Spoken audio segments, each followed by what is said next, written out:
So I've been sort of like, I feel like lately a lot of the movies that were up for Best Picture that I didn't catch have been hitting streaming. Mm-hmm. So one of the movies we caught up, like I didn't see Wicked. So we watched Wicked. Did you watch Wicked? Yes, I saw Wicked over spring break. What'd you think of Wicked? I thought it was fine. I didn't really... Yeah. I knew people who had seen it and just loved it and like raved about it.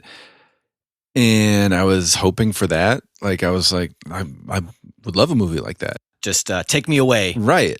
Fun, entertaining musical of a movie. And I don't know what it is. I in all the time that Wicked's been a thing, I realized like I don't, aside from Defying Gravity, which I only know like the part where she actually starts singing about defying gravity. Yeah. Like I don't know anything of the other songs. I don't know the other songs. I didn't even know Popular, like some of those songs right. I think are sort of, I didn't know them. I think that's the only other one I knew was the Popular song. Yeah. When the movie came out and people started raving about it, Kelsey and I were like, oh, maybe we should listen to it. We started listening to it and we're like, I don't really want to listen to this. I don't know. It just wasn't even clicking at that level. And I think Cynthia Erivo is great in it. Ariana Grande's okay. I don't know. I like her. I've seen her host SNL. Personality, yeah. Like when she hosts SNL, I'm kind of like she is sort of an all-in-one entertainer. She's got a good voice. She can act. Yeah. And she's got good comedic chops. I think the role is pretty good for her. Yeah. The kind of the two, the comic relief of the two. Like she kind of plays that. She did fine, and she's a great singer. I don't know. I always felt like it was Ariana Grande. You know, like not that that's necessarily a terrible thing. Like there are movie stars where it's you know you're always watching George Clooney be George Clooney, but it felt very long to me. Yeah, and it's not, and it's just part one. You know, we watched it as a family, and we did too. We did enjoy ourselves, and I knew it was going to be long. That was the big reason we didn't go see it in the theater, because I was like, I can't imagine us sitting through this for, you know, what is it, 2 hours and like 40 minutes or something like that. But we kind of just enjoyed watching it at home. Mm-hmm. We'll go see part two. I think we liked it enough to do that, but I didn't like the look of it. So many of the big budget Hollywood movies to me all have this very similar, very kind of digitized look. I mean, it almost feels like and I'm not just saying it because she's green. It just feels kind of like the Shrekification of everything, or like it's everything kind of has like a DreamWorks look to it. Yeah. Like, or even though it's not animated, it's just like the greens are all the same. I even went and saw the Minecraft movie today, and it was like the same way. I'm just like, why do all these movies have to look? They don't have a character to them. Like, why do they all look the same? I mean, this is totally speculation, but I wonder if it's to more seamlessly mask the CGI versus practical. I think that might be it. They, instead of really focusing on making the CGI look real, they make the practical look less real. Yeah. A little bit. To kind of strike a balance there somewhere. And then I also feel like a lot of these movies, they almost feel too big.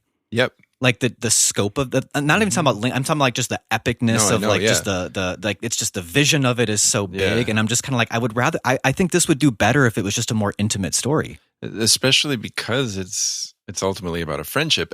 And I also feel like that musicals all are doing the same thing. Like I watched Wicked and I was like, somebody needs to do something new with the musical, because it all ends up feeling the same. The type of choreography, the type of camera work.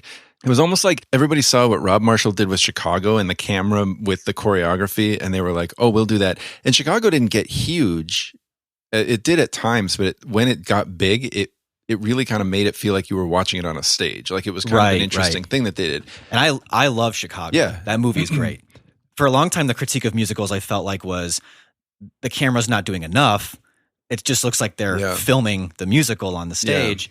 And Chicago, and you know, there's been musicals along the way where it's just like, no, this was a great movie, because look at, and then West Side Story, what Spielberg did with that, I thought was great too. Yeah. And this one, I'll give it that. I mean, the camera does move, and like it does kind of like sweep around, and it does feel like it's a movie. But it's feeling like you see a lot of the same types of choreography, the same types of tricks. Like to make this feel even bigger, we're not only going to have 100 people dancing on screen. Right. The people closest to the camera are going to throw up piles of paper or something to like make, like just like these things where it's like, it's just overwhelming and you can't focus on anything, and it doesn't, and that might be, it does have a lack of focus, I feel like. Yeah. And I mean, so not that long ago, we watched Matilda the musical, and I thought that was great. I really did. And they did a lot of similar things. There's a song that has a lot of people singing it because the song feels big just if you listen to it, because the song swells and gets big. And instead of needing the visuals to match that, they kept everybody fairly separate. And like for the most part, people are singing the song on a bus. And so there's not like a ton of choreography. And then like some imagination breaks out. But then the song comes down to two people and it gets very quiet in that moment. But it also, between those two people, the song builds back up to be very, very big. And it's not like those two people join the people on the bus or anything. It's just like, it's still just those two people. And they let the song do its work. Whereas I think it feels like in Wicked, they feel like the filmmaking needs to match the song. Okay. Yeah. And so like Defying Gravity, yeah, she's flying, but like, does she have to be like all over the place? Yeah. Like going crazy, right? Like, right. It just felt like it needed to tone itself down, which is calm down a little bit. A little bit. Yeah. Well, I guess we don't have to keep going on about Wicked. All about Wicked. So Wicked was one of the best picture movies you watched. That I was catching up with. Yeah. I hadn't seen Anora until it came on streaming. So I finally saw Anora. And? I did like it. I wasn't so fully taken by Mikey Madison's performance. I agree that the guy who played Igor, the bald guy, Yura Borisov, was a fascinating character. And Russian Timothy Chalamet was really great. And I do think Mikey Madison did a good job. And I do think that character is layered and interesting. Now, I did see, I forget the name of the Instagram account, but it's one of those where you can read the screenplay and you can watch the performance at the same time. And you do see where they did, you can see a lot of the ad-libbing that happened there. And not that should be something you need to know to judge someone's performance, but it did kind of give me a little bit of a different perspective of like each of these actors was actually kind of bringing a lot to it. I do think though that, I liked the ending a lot for its complexity. Yes. We would almost need probably a whole episode on the movie to talk about, but I did find that was such a original I think, way to end a movie like that, where you really, there's a couple different ways you could read that. Yeah. They're all valid. They're all probably even true to a certain extent. There's just so much going on. That's the sort of depth of character and layers that I think Sean Baker can bring to a story because of the subjects he chooses to film. Yep. But yeah, overall, I thought it was fine. I think this is just such a weak year in movies. For the most part, at least of the ones I've seen. The movie that I really liked from last year, got like no love, was Love Lies Bleeding, the Kristen Stewart. Oh, was that from last year? Yeah, the one about where she's the gym manager that starts dating a bodybuilder, and Ed Harris plays. Oh man, just a really so slimy. Yeah, did you see it? Yeah. I like that movie a lot. And then the other movie that I think it had to grow on me, but I really like The Substance. I haven't seen that yet. That was one of those movies where I felt like having it be nominated for any Oscars did it a huge disservice because it was just such a straight up body horror. I mean, it's just kind of gross. Yeah. I can't imagine a lot of like people who watch the Oscars as their way to kind of catch up with what the movies were for the year. Yeah. They're going to go watch The Substance and then be like, what the heck? I can't imagine what would have happened to America if Demi Moore had won the Oscar and then everybody was like, oh, let's go see it. It's good for her. And then. But Love Lies Bleeding does like a body horror thing too. They do. Yeah. It's kind of interesting that it was just out of nowhere when it starts taking off like that. In Love Lies Bleeding. I had no idea that was the kind of movie it was going to end up being.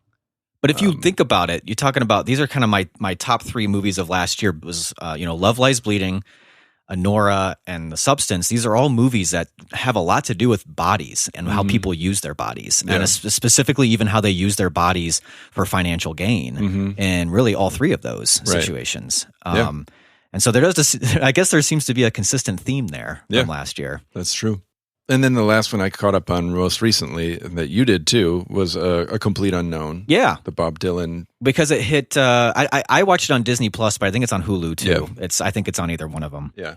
I didn't feel like I necessarily needed to catch up on it, but it was one of those where it was like, I just wanted something that I didn't have to think too hard about and watch. I mean, for me, I don't have to think too hard about it just because I have been a Pete Seeger fan and a Bob Dylan fan and a Woody Guthrie fan for a long time. So I didn't need orienting to anything other than some of the background information that I could really just kind of focus on what I didn't know of their stories and of their music. Well, I think what I meant by that is actually like, I had heard that, and it's James Mangold who did Walk the Line. Right. And I'm like, this is going to be a music biopic. And probably not really break the mold on that too much. That was my impression of it going into it. And sometimes I'm just in the mood for that. Yeah. Even if it's just like I'm watching this so I can learn something, Yeah. like something I didn't know about Bob Dylan. Maybe I'll watch this and understand his story a little bit more. Yeah.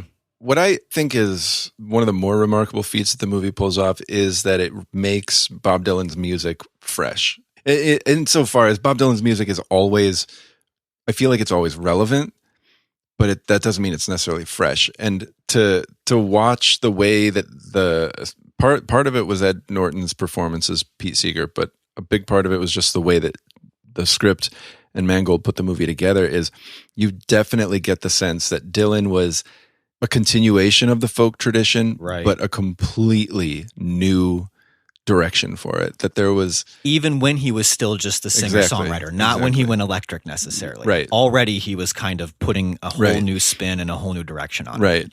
I think the interesting focus, because he's an asshole and egotistical in ways, but he also just seems really aloof. Yeah. And I can only imagine how difficult a character he is to write. Like, why, when Todd Haynes did I'm Not There, instead of trying to make sense of Bob Dylan, he just said, we're going to tell 7 different Bob Dylan stories, different actors, different looks of film. Like, he's reinvented himself, the movie's going to reinvent itself. And so they did. I think the thing that A Complete Unknown kind of focused on was, yes, his relationship with the people in his life, the women and the other musicians and everything in his life, but it was more about him struggling with the burden of people's expectations and the burden of his ambition. He wanted to be somebody who was a total original, but he also seemed to really hate the way people treat a total original. Right. And I do think the movie does a good job of explaining why you could hate that. Yeah. It's really annoying in the movie. No, it doesn't make him seem like a brat for that at all. So then within like 4 years to completely change folk music and then completely change music. Like, you're right. And I know that like he didn't write those songs autobiographically, but the movie uses them really smartly, not so subtle, but also not so obvious when he sings The Times They Are A-Changin', and then it's focusing on Sylvie, played by Elle Fanning, who is realizing, oh yeah, my time with Bob is a-changin'. Yeah. Like it could have been really ham-fisted, but you just watch her get sad watching that song. And it's like, oh yeah, Bob Dylan was right. The times, they were a-changin'. Yeah. People, and like that was an important song for the nation, but it also was true of being in his life, that you couldn't pin him down. He was going to be mercurial. Right. And maybe even just being like in that phase of your life, that age that where you're even just trying to find yourself. I mean, he's just young. Yeah. And Dylan is definitely one of the ones that I've always thought about this with, where you just hear someone who's so young singing songs where you're just like, how are you doing this? Yeah. How are you writing something that can just speak to so many people with wisdom? Yeah. And there was a fairly recent interview with him where he was basically like, I don't know. And I bet that's what it is. I can't do it now. It really just seems like who he really wants to impress is Woody Guthrie. Right. His ambition is he doesn't even care about Pete Seeger. He doesn't care if Pete Seeger likes him or not. It's Woody Guthrie. Woody Guthrie's the guy, and Woody Guthrie's another one where it's just like you you have, and they're very rare, but you have these musicians that come along. They're just tapping into something that is eternally true. Mm-hmm. I think the real ones, the real musicians are the ones that they're not trying to be anything. Yeah. They're just listening to what they listen to. They're feeling out what they feel to be true, and they say, that's what I want to do. Yeah. You know? And you get that. I love the scene in the movie where rock and roll comes on the radio when they're in the car. It's Pete Seeger and him driving in the car. And Pete Seeger is very dismissive of it. Bob Dylan doesn't see it as that's rock and I'm doing folk and they really can't meet. It's sort of like I'm doing folk, and the reason my folk sounds different is because I listen to this rock music and I'm not afraid to incorporate it into my music. And so then I think when you hear him play these songs, even though it's just him on the guitar, it's the way he sings. It's the stuff he's talking about. It sounds like radio rock, you know, but it's still folk music. And and so how much of it was, wow, genius, completely original, and how much of it was just, no, this was just someone that knew how to incorporate all that he loved and be true to himself. And there were times, especially in early Dylan, where his influences were straight up lifted. Some Dylan haters will call him a plagiarist, and it's like, well, no, that was the folk tradition too, was playing other people's songs. Right. And he wanted to play his own songs, but used folk lyrics and everything.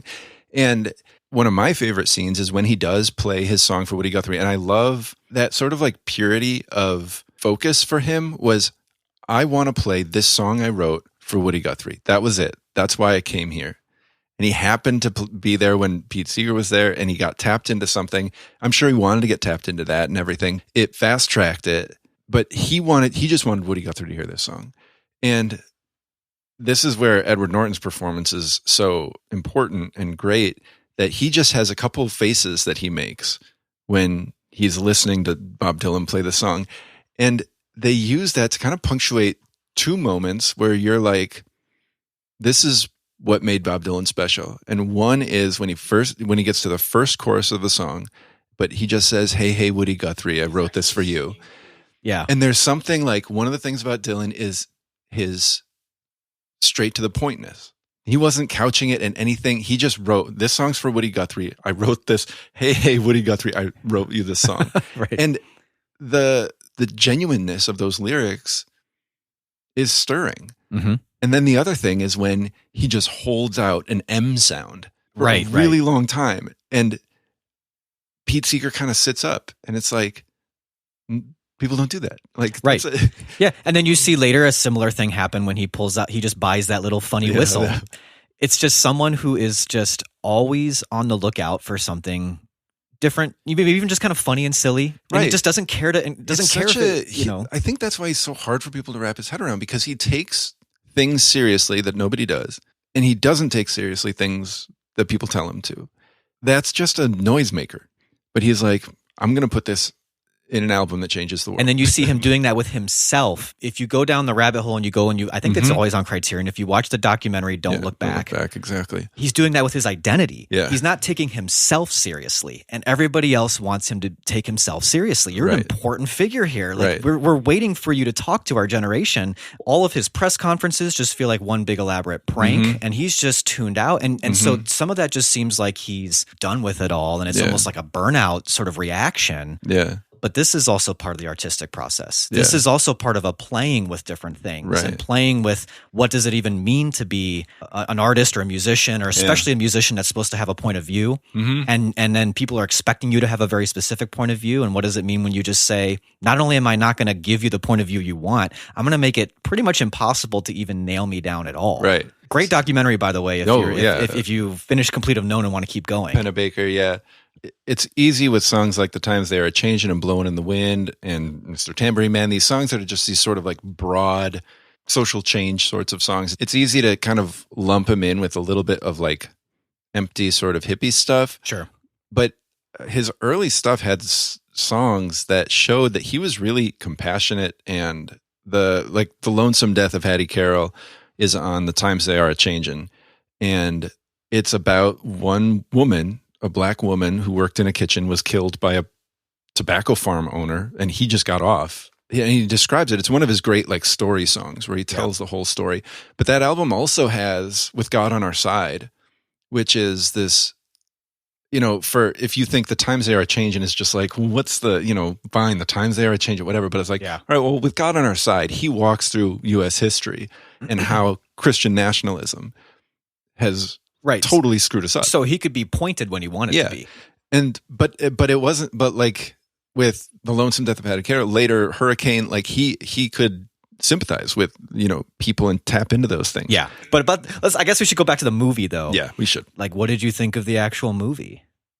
Like you said, it was a biopic. It was more or less just by the numbers, but not as by the numbers as it could be because it was Bob Dylan a little bit. Right. And it doesn't oversimplify things, I don't think. It is by the numbers in the sense that it hits the beats you would expect it to hit for that time period. Yeah. It's not exactly by the numbers in that it does decide to focus on a very specific time period and not really cover much before or after. Right. And of course, there's way more you could do after. Yeah. And so that I thought was both a relief, but also a little frustrating because I do feel like the movie just kind of ended. Yeah. I felt wanting at the end. That period that it doesn't get into, but just about teases, is where like Cate Blanchett plays Bob Dylan in the "I'm Not There" movie, and I think that's also when plays Heath the Ledger, Newport. She plays the Newport 65 going electric scene. Yes, and do you remember what they did with that scene in that movie? And I'm not there. I'm Not There. It's been so long since I've seen that movie. They walk up with their music cases. They put their music cases down. They open them up, and inside the music cases are machine guns, and they just mow, that's right. They just mow the audience down. Oh yes, I do remember that. Yeah. But yeah, I mean, I get what you're saying, that it left you wanting. I think kind of the pivotal thing to capture the focus of the movie, and the reason I think the focus of the movie is Bob Dylan's inner struggle with the weight of responsibility, the weight of expectation that he carries with him, is after Newport, there's a party back at the hotel, and everybody's listening now to the new album. Everybody was angry at Newport, but now everybody's listening to it. Yes, yeah. And Pete Seeger's looking for Bob Dylan, and there's a way that was a real, I told you so, this is good music, people are going to love this. It could have been, for Bob Dylan, a vindication or a victory lap. But when Pete Seeger looks for Bob Dylan, he sees him alone in a hotel room, just kind of staring off.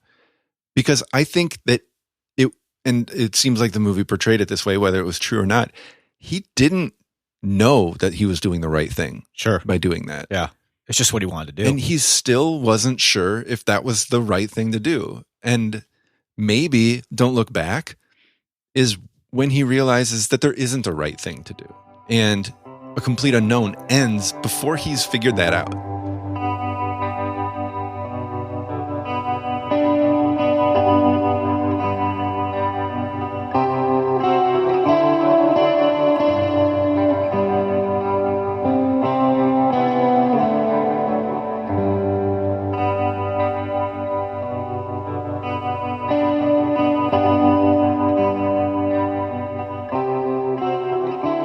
So it did get me thinking, if we're kind of done talking about that movie, what to you are some of the other music biopics that actually don't suck? Oh. That you think are like, yeah, maybe it's not the best movie or your favorite movie ever, but like, I will stand behind this music biopic. I've got a few. Okay. Go on. Okay. So off the top of my head, some music biopics that I actually will watch again and I think are kind of fun. I really liked Love and Mercy. That's the one I was going to say. Paul Dano, John Cusack playing Brian Wilson. Absolutely. And during the era of Pet Sounds. Yeah, it's incredible. I will stand behind that one. I did enjoy Elvis, the Baz Luhrmann Elvis movie. It had its faults, and it was a bit of a wild ride. Its biggest fault being, unfortunately, Tom Hanks. We are never going to do that for Thanksgiving. We will not. Because I agree. It really displayed itself as a bad casting choice. Yeah. That's all we're going to say about that. Yeah. Kind of like Forrest Gump. That's all I got to say about that. No, yeah, that movie was better than I thought it would. Better than I thought it would. And I thought it was really entertaining, and it did a similar thing that I think Complete Unknown did, whereas it sort of situated Elvis historically in a way where I was like, well, I guess I didn't think about it that way as much. You know? Maybe other Elvis heads are kind of like, well, yeah, that's obvious information. Yeah, but right. for me, it was kind of like, oh, okay, I can definitely see why adults did not like this guy, did not like their daughters listening to this guy. Yeah. I thought Coal Miner's Daughter is really good. Okay. Sissy Spacek, Tommy Lee Jones. I have not seen Coal Miner's Daughter, and I'm actually looking through, and I'm like, I think I might have kind of an aversion to biopics because there's a lot on here that I haven't seen. One that I loved recently is Weird. Yes. The Al Yankovic story. All right. Along with Walk Hard. Walk Hard. Along with Walk Hard, the two movies that, like, if I were ever, in any sort of position of power movie making and somebody came to me with a movie biopic, I would be like, watch these two movies, realize that everything they did in those two movies, you can't do. You can't, right. That's the only way you make this original. Yeah. But I love, obviously Walk Hard's not a real biopic. Sure. I would actually, I would kind of table that one because I wouldn't too. Add it, but Weird as a biopic is one that I do love. Now this one, I wouldn't put it in the category of like, it feels like the way you're talking about it, but was just great is Control. I saw that. Yeah, that's a good movie. I like that movie. Yeah, Ian but Curtis. It's definitely not like.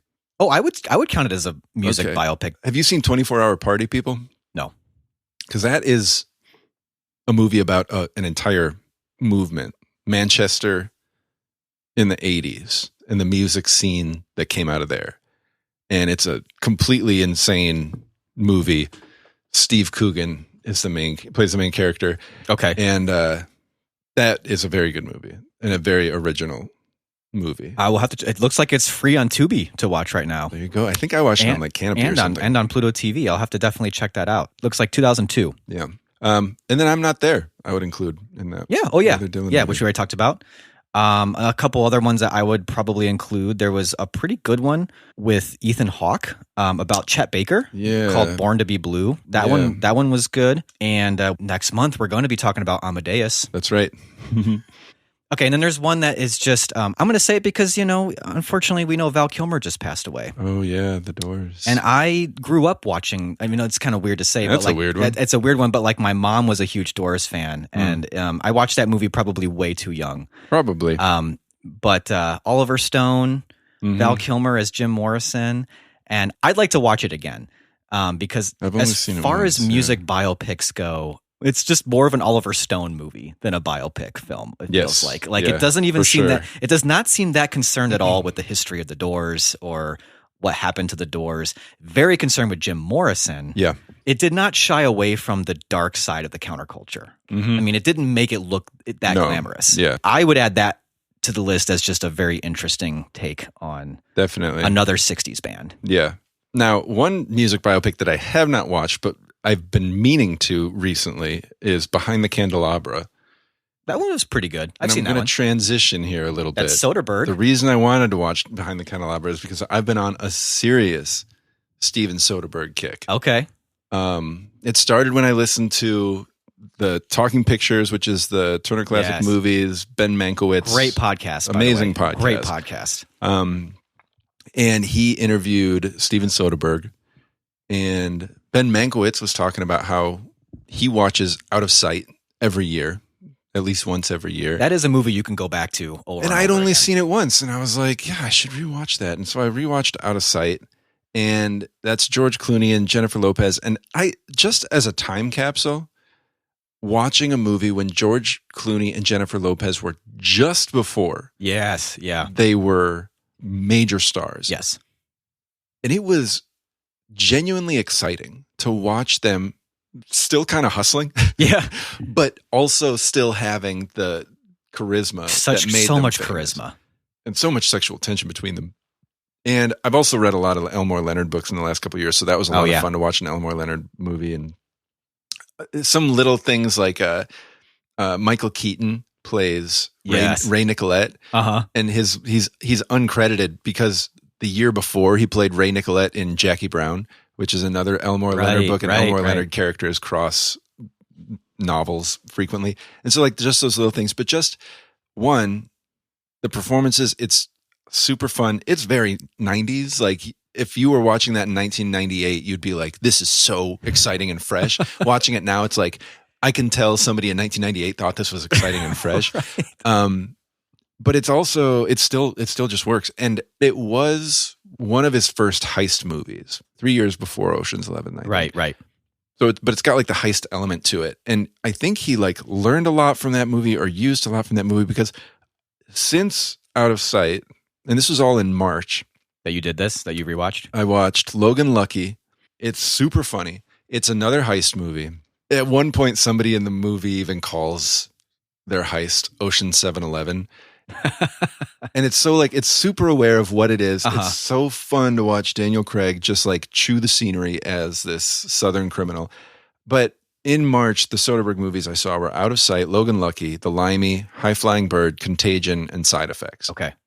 What's interesting, Logan Lucky is a heist movie. The Limey is a crime movie. High Flying Bird is not. High Flying Bird was his first movie for Netflix. It's about an NBA player lockout and this agent who starts kind of scheduling one-on-one player matchups so that the control goes back into the player's hands, which also puts the control in the agent's hands. The kind of headline about that movie is he shot the movie all on iPhones. And so that was okay. Like, yes, I remember that. He does a lot of those not gimmicks, but he tries something new. He was the first person to release a movie on streaming and in theaters on the same day. It was this tiny little movie called Bubble that he made in Ohio with non-actors. And then Contagion and Side Effect. Have you seen either of those? I saw Contagion. Wait. Are they both about pandemics? No. Which is the one about the pandemic? Contagion's the one I saw. Pandemic. Yeah. I had seen that too. I think anybody who's seen it should rewatch it after the pandemic because it is startling. But what I noticed, only a couple of those are actually heist movies, but he kind of structures all of those movies like a heist movie, where no matter what the story is, he kind of takes you through the story and then he kind of like rewinds some stuff and shows you what you didn't see. In High Flying Bird, he definitely does that. The Limey, though, so if you don't know, The Limey is about Terrence Stamp is this British ex-con who finds out his estranged daughter has died and believes she's been murdered. So he goes to LA to figure out what happened to her daughter and get revenge on the people who are responsible. And the way the movie is structured is it tells the past, the present, and the future all at once. But it doesn't tell you which one's which all the time. Until the end, you realize this thing you've been watching is actually after everything that happened. It was just so inventive. We actually had just watched, we went and saw Black Bag in the theater recently. Did. I'm really interested. And this it was is another great. thing about Soderbergh. He's got 2 movies in theaters right now. And he retired. Like a while ago. This sounds like someone who just doesn't know how to not work. I mean, because he's also produced a ton. But I just liked Black Bag as it reminds me of a time where adults just went and saw movies. Yeah, it had sort of a spy movie kind of element to it, but it wasn't like really big budget at all or anything. It was mostly dialogue driven, and then you just had a great cast you wanted to watch. Like you just wanted to watch Michael Fassbender and Cate Blanchett play this couple and play off each other, but then also just have it be a great spy thriller, entertaining movie at the same time. This is why you have filmmakers like Soderbergh. Yeah, who's going to carry the torch? I don't know, because of Soderbergh. He is somebody who he doesn't settle. So for as much as he can, he kind of has a similar structure thing. Like watching these movies back to back to back to back, I was like, oh, he's got this like last 5 minutes reveal, and he does it in a bunch of different types of movies. So there are things that he does that are kind of hallmarks, but he also constantly is trying something. Yeah. And whether it is the greatest thing you've seen or not, it's new. And now other people can try it. I heard this movie Presence, which is this new horror movie. Okay. With Lucy Liu. The kind of the Soderbergh-y conceit is, so it's this ghost haunting a house, and the entire movie is shot from the ghost's perspective. Contagion takes like this pandemic movie and turns it kind of into a cat and mouse game. And Side Effects, which I heard just kind of middling reviews about when it came out, and so I never really thought to see it. One, it's a pretty interesting concept. This woman, Rooney Mara, is depressed. Her husband starts the movie in jail for a white-collar crime, Channing Tatum, and he gets out of jail. And she has a really hard time readjusting to life with him. And she's severely depressed, and she goes on this medicine, and this medicine causes her to sleepwalk. And one night while sleepwalking, she kills her husband. She kills Channing Tatum. And so then it's, who's on trial? Is it her for committing the murder? Or is it for her doctor, played by Jude Law, who prescribed her knowing that she was having sleepwalking episodes and hadn't taken her off the medicine? Right. Or is it the pharmaceutical company who created a drug that is advertised everywhere that causes these sleepwalking things?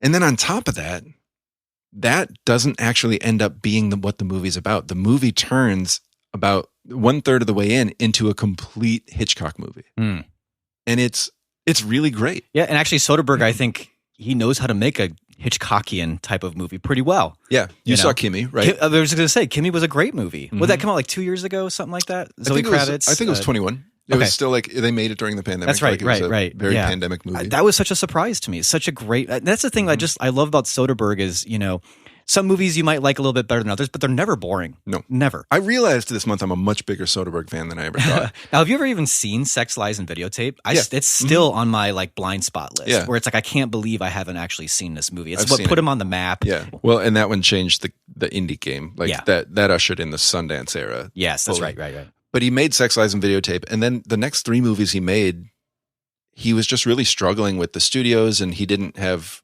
control, and he hated movie making. And so he said, I'm going to make Schizopolis, and if I still hate movie making after that, I'm not going to keep working. Okay. And Schizopolis is off the walls. He stars in it. He did write it. It's lunacy, but it's really strangely funny, and you can kind of tell like Monty Python's an influence on it. Yeah. Like it's just an insane movie. Well, I'm looking at it right now. So this is on IMDb. This is Schizopolis, and the genres that it says are dark comedy, satire, comedy, fantasy, and mystery. That's quite a combination right there. Yeah. But it also feels like what a lot of Soderbergh movies are. Sure, yeah. So that's been my deep dive this month, and I don't necessarily do that, but I once I started, I couldn't stop, and now I don't know when I'm going to stop until I kind of like run out of all the ones that are on streaming. Maybe never. Maybe never. He's made like 37 movies. There's a lot of Soderbergh to watch. Yeah, I think I'm going to have to probably dig into some Soderbergh as well. You've given me quite a bit of homework here. I would, Ryan. Yeah. What's the one that you really feel like? Well, if you haven't seen Out of Sight in a long time, I think you do have to see it. I watched that not too long ago. Okay, so Logan Lucky, I think you'd really enjoy. Okay. If you're looking for like one of the more serious ones, The Limey. Okay. Side Effects, I would be interested to talk to you about. Okay. Well, so next month we've got Amadeus, a great music biopic, as we just talked about. Yeah. And my personal 5-star movie. I'm excited to rewatch it. I'm not sure if it's still on Criterion. I think it is still on Criterion. I saw it today. But I didn't watch it, but I saw that there today. But I think there might be a good chance it might go away in May. So if you're listening to this and you want to catch up with Amadeus and you have Criterion, you might want to try to catch up with it sooner rather than later. Do you have anything that you think I should be watching other than Amadeus? Okay. I rewatched recently, and I'm sorry because I'm recommending Amadeus, and then this is going to be another long one. And you don't have to watch it now. I'm just saying at some point, if you haven't seen it for a long time, I rewatched Lawrence of Arabia. And I was I remember watching it when I was young and really didn't quite understand all of the geopolitical stuff going on in there. I just kind of saw it as like, boy, this is an epic filmmaker, and this is just big filmmaking. And some of that, like the spectacle was what I was really into. This time I was paying a lot more attention to the story and the actual character of Lawrence. And I really do feel like this was a movie that it has that same impact that watching The Wire gives you, where you're just like, this movie knows some shit. Like this movie just understands the way the world movie read works. a book. Yes, exactly. Like I feel like geopolitics has always been a pretty messy affair. And just like The Wire, it just keeps expanding and kind of getting bigger and bigger. And Lawrence is just sort of your lens through that. To me, the movie was just a lot more sophisticated and nuanced and layered than I remembered it as a kid, when I just kind of saw it as a spectacle on the level of like watching like 10 Commandments, where you're just wow, look at the big crowds and look at the widescreen. Yeah. And generally speaking, this is another recommendation I will give is, we were talking about Talking Pictures, the Ben Mankiewicz podcast. I would definitely recommend that, which I know you already listened to, but now it is actually like sponsored by Max. Yes. And so Max has a whole TCM section. Fantastic. I have a Talking Pictures section. Yes. And I had never seen, for instance, I had never seen Mildred Pierce. Oh, yeah. I've never seen that either. Great Joan Crawford movie. I just caught up with that a few weeks ago and thought that was a fantastic movie. And so I've actually just kind of been, when I'm not kind of digging in Criterion, I've just been switching over to Max and looking in their TCM section and picking out a movie I've never seen and checking it out. So, yeah. Good stuff. All right. Well, I think we've given ourselves enough homework here. I think so. And on top of Amadeus for next month. Exactly, which is a long one. So we've got some hours to put in here. We would love to know what you think about like this episode, what you would want to hear us talk about, or if you have things that you think we should be watching, since we're kind of giving each other sort of recommendations. Absolutely. What have you been watching? Totally. Give us some recommendations. Maybe even give us some ideas for like if you want to hear us come up with our own list for something, you know, I'd love that. So give us some feedback, to listen to or comment on this or any of our past episodes. You can always find us at canwestillbefriends.net, or you can email us at feedback@canwestillbefriends.net. Also, if you'd like to leave us a voice message and even be featured on the podcast, you can always email us a voice memo. As always, we'd love it if you could subscribe and leave us a rating or review at Apple Podcasts. Those ratings really help spread the word about our show. Can We Still Be Friends is written and produced by Ryan Ebling and Nate Goss and edited by Nate Goss. Thanks for listening. And we'll catch you next time.